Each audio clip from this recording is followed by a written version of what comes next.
వామపక్ష పార్టీలతో భాగంగానే ఎంసీపీయూ పార్టీ కూడా భారత ప్రభుత్వం మావోయిస్టులతోటి శాంతి చర్చలు జరపాలని కూడా డిమాండ్ చేస్తుంది.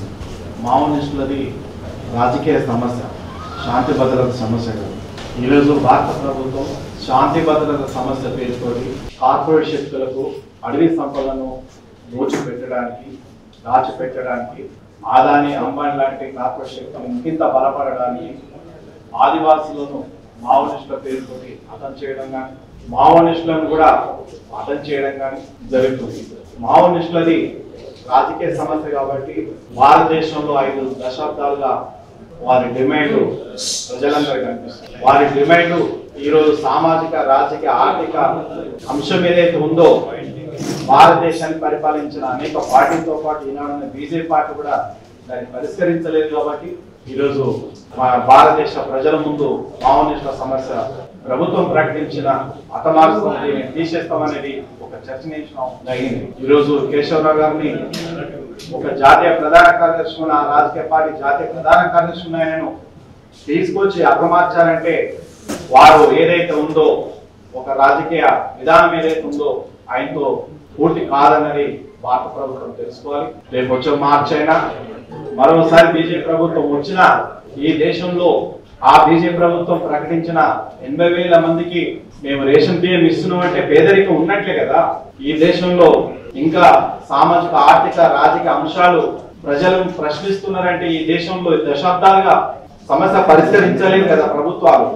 కాబట్టి మావోయిస్టులని ఆ రాజకీయ అంశము మా పార్టీ విభేదాలు ఉండొచ్చు, ఆశయం వేరు ఉండొచ్చు, కానీ లక్ష్యం అయితే ఈ దేశంలో పేదరికం పోవాలనేది ఉంది, నిరక్షరత పోవాలనేది, అంతరాలని సమాజం రావాలి, భారత సమాజం ఉండాలనేది.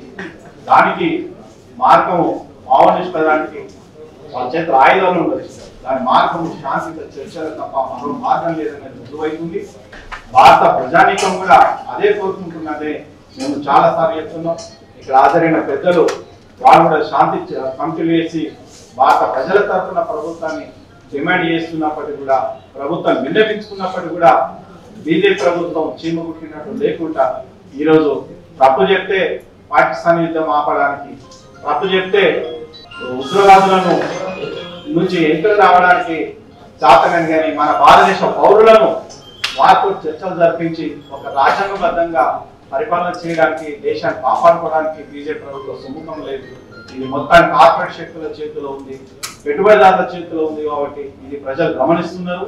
ఇదే విధానం కొనసాగితే మాత్రం గత ప్రభుత్వాలు ఏదైతే చావుచూడవలసి వచ్చిందో అంటే ప్రజలు అది అన్ని గమనిస్తుంటారు. కాబట్టి బీజేపీ ప్రభుత్వం కూడా ఇప్పటికైనా ఆలోచన చేసి శాంతియుతంగా చర్చలు జరిపి మావోయిస్టులు శాంతి జరపాలని మేము కూడా డిమాండ్ చేస్తున్నాం. రాజ్యాంగం మీద ప్రమాణం చేసినటువంటి ప్రభుత్వాలు రాజ్యాంగాన్ని ఉల్లంఘించి ఆటవికంగా పరిపాలన సాగిస్తూ మరి సజీవంగా దొరికినప్పటికీ మరి బంధించేటువంటి అవకాశాన్ని కూడా ఇవ్వకుండా కాల్చివేసి ఇలా శవాలను కూడా ఇవ్వకుండా ప్రభుత్వం పైశాచిక ఆనందంతో మనం సాగిస్తూ ఉంది. మరి దీంతో శవాలకు కూడా ఈ ప్రభుత్వాన్ని ఈ రకంగా మరి శవం చూసి కూడా భయపడేటువంటి పరిస్థితి కనపడతాం. కాబట్టి మరి ఇవాళ ఈ నక్సలైట్ ఉద్యమం శాంతి చర్చల సందర్భాన్ని వదులుకొని ఈ రకమైన హింసను ప్రేరేపిస్తూ ఇలా దేశవ్యాప్తంగా మరి దేశ సంపదని మరి ఆదిజాతి మరి ఆదివాసీల ప్రాంతంలో ఉన్నటువంటి ఖనిజాలని కబలించేటువంటి ఒక దుర్మార్గమైనటువంటి ఆలోచనతో మన భారత ప్రభుత్వం కేంద్ర ప్రభుత్వం ప్రయత్నం చేస్తూ ఉంది. ఈ రకంగా ఆధునిక పరిపాలన సాగిస్తున్నటువంటి ప్రభుత్వానికి వ్యతిరేకంగా ఒక పెద్ద ఎత్తున మరి పౌర అన్ని రాజకీయ పక్షాలు వామపక్షాలంతా కూడా తీవ్రంగా ఖండిస్తూ ఉన్నాయి.